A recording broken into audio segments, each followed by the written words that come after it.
Bonjour à tous, vous êtes sur TV Africa, bienvenue dans ce nouveau numéro de Getting Go. Nous démarrons cette édition avec le Niger.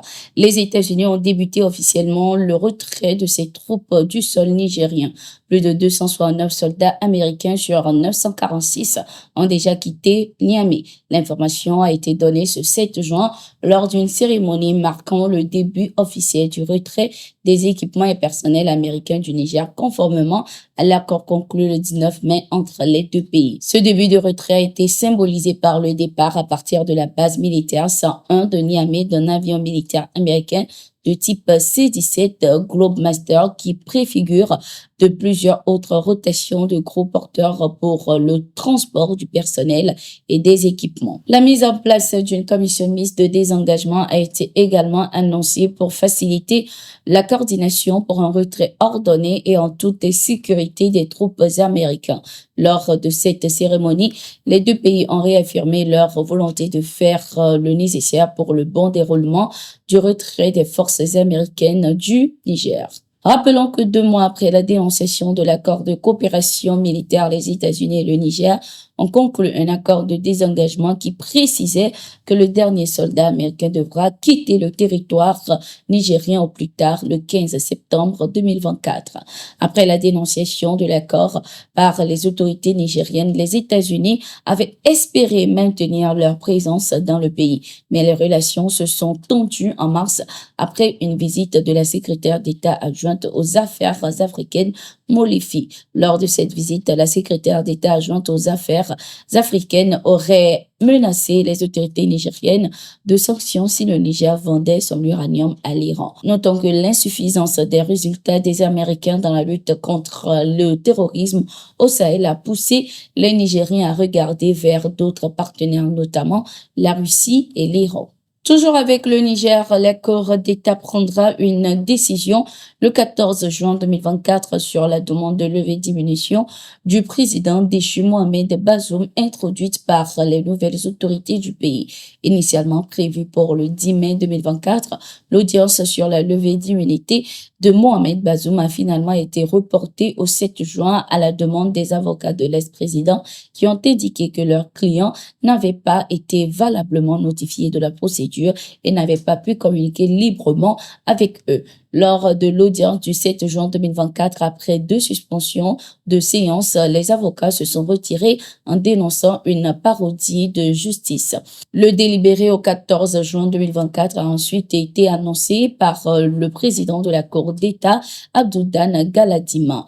Les nouvelles autorités accusent le président déchu, Mohamed Bazoum, de haute trahison et d'atteinte à la sûreté du pays. Elles lui reprochent d'avoir parlé au téléphone avec le président français Emmanuel Macron et le secrétaire d'État américain Anthony Blinken et de leur avoir demandé de le soutenir par une intervention militaire. Notons que cette levée de l'immunité ouvrira la voie à des poursuites judiciaires contre lui. En République démocratique du Congo, 53 personnes sont jugées dans le cadre du coup d'État déjoué dans le pays il y a quelques semaines. La première audience du procès s'est tenue ce 7 juin 2024.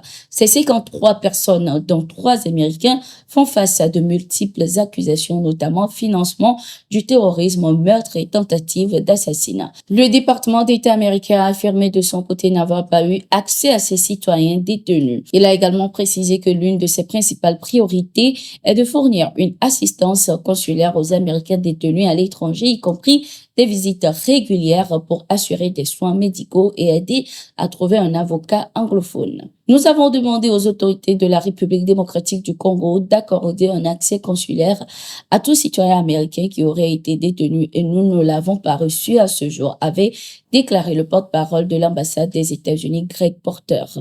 6 personnes ont été tuées lors de la tentative de coup d'État du 19 mai en République démocratique du Congo, dont le chef présumé du complot, Christian Malanga.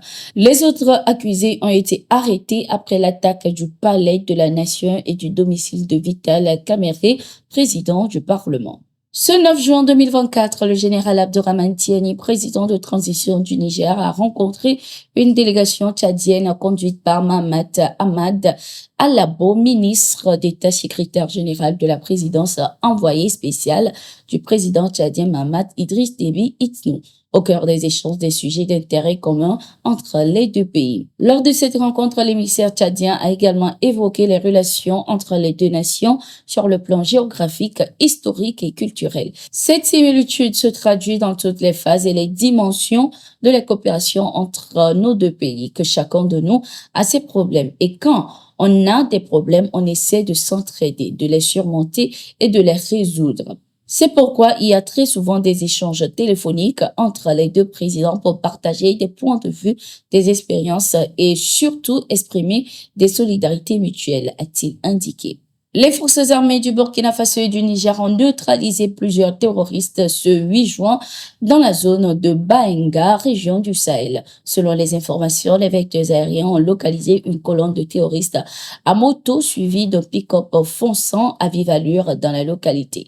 En cours de route, certains assaillants et le véhicule où se trouve leur chef s'arrêtent et se camouflent sous un grand arbre, laissant le reste de la colonne poursuivre son chemin. À quelques kilomètres, ces terroristes ont de nouveau marqué un arrêt qui sera leur dernier. Ils seront neutralisés par les vecteurs aériens des forces armées du Burkina Faso et du Niger.